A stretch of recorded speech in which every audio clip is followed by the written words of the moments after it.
Jadi teman-teman, disinilah kolam indukan saya ya.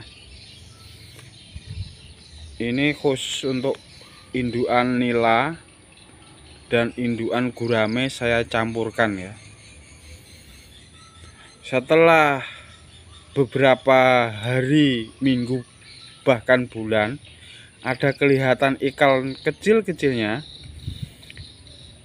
kita serok teman-teman, kita ambil ya secara manual ya. Ini masih cara membudidayakannya masih secara manual, jadi tidak perlu modal yang terlalu besar ya. Ini modal terbesar yang saya keluarkan adalah waktu pembuatan kolamnya saja dulu. Kalau nggak salah ini adalah kolam pertama kali. Saya juga tidak membeli bibit nila secara banyak juga tidak. Jadi kalau nggak salah waktu itu saya cuman beli 50.000. Jadi setelah besar ikannya pun saya nggak ambil, saya biarkan bertahun kalau nggak salah 1,5 tahun baru ada ikannya banyak ya, ikan kecil-kecilnya banyak. Setelah ikan kecilnya banyak ya, saya berinisiatif membuat kolam yang kedua. Jadi kolam yang kedua itu khusus untuk anakan nila yang dari sini ya teman-teman. Anakan nila yang dari sini kita seroi sekali kalau muncul kita seroi, kita ambil, kita masukkan kepada kolam yang kedua. Baik teman-teman ya, saya akan kasih tahu kepada teman-teman kolam yang kedua. Oke.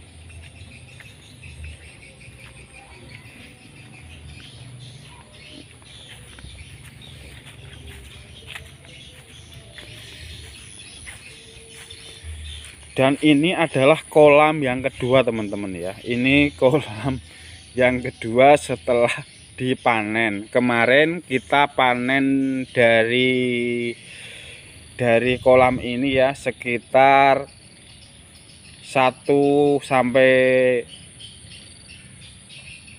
1, sekian ton lah ya. Mendapatkan uang sekitar 18 juta. Karena 1 kilonya dibeli dengan harga 18.000 oleh pembelinya teman-teman ya. Jadi dari ini kan setelah dipanen ini kita keringkan kemarin sampai menunggu panas terik ya, kolamnya tuh pecah-pecah, kita beri pupuk juga. Setelah itu baru kita isi air. Ntar setelah kita isi air, kita ambil lagi teman-teman, kita ambil bibit nilanya dari yang sebelah sini tadi ya teman-teman ya.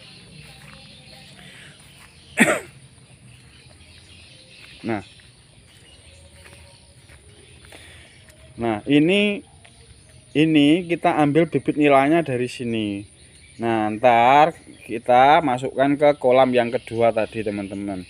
Dan setelah kolam yang kedua benar-benar menghasilkan secara nyata buat penghasilan, akhirnya alhamdulillah saya bikin kolam yang ketiga teman-teman ya. Oke, akan saya tunjukkan kolam saya yang ketiga. Ini adalah kolam saya yang ketiga teman-teman ya, yang baru digali kemarin itu akhirnya sudah jadi juga. Setelah saya mempunyai kolam yang ketiga, rasa penasaran saya semakin tinggi ya untuk membuktikan seberapa besar kira-kira profit yang kita dapat dari budidaya ikan nila ini teman-teman ya. Karena saya ini belajarnya otodidak, jadi kalau ada kesalahan ucap atau kesalahan penyampaian mohon ditulis di kolom komentar teman-teman.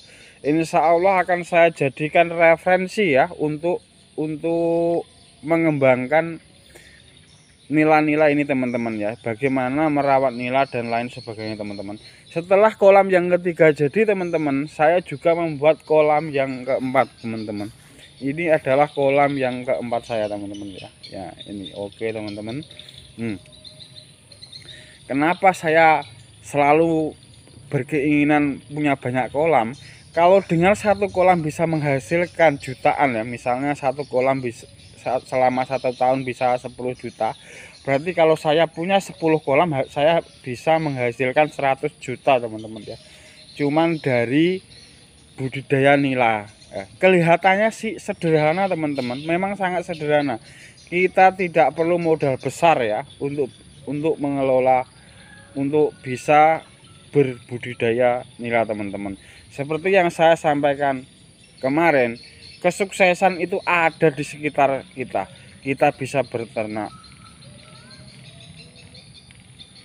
ayam, berternak ikan, berternak kambing, berternak sapi, tergantung kemampuan teman-teman mana yang dipilih. Kalau saya, kenapa saya lebih memilih ikan nila, karena waktu itu keadaan ekonomi saya yang sangat sulit ya.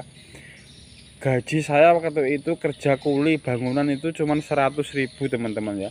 Jadi untuk menyisakan hasil untuk buat beli bibit dan sebagainya itu sangat sulit. Jadi saya berinisiatif mengumpulkan 10.000 selama 1 minggu ya, terkumpul. Akhirnya saya belikan bibit nila tadi yang di kolam pertama tadi, dan alhamdulillah akhirnya berkembang seperti sekarang ini teman-teman. Jadi seperti yang saya bilang teman-teman ya, untuk sukses itu janganlah kita bekerja mencari uang. Itu kesalahan terbesar yang harus dirubah teman-teman. Kalau Anda mau sukses, satu-satunya jalan cuma satu. Rubah mindset berpikir yang seperti itu. Bagaimana uang bekerja untuk kita. Jadi ingat, untuk bisa sukses, bagaimana uang bekerja untuk kita. Kita punya uang 50.000 bisa menjadi puluhan juta ya, karena uang itu selalu bekerja. Itulah cara berpikir yang benar teman-teman. Oke teman-teman, hanya ini yang bisa saya sampaikan ya, semoga bermanfaat. Kalau ada waktu besok kita sambung, dan kalau ada pertanyaan silahkan tanya di kolom komentar. Insya Allah saya akan siap membantu kepada teman-teman yang membutuhkan bantuan. Oke teman-teman, saya tutup. Assalamualaikum warahmatullahi wabarakatuh.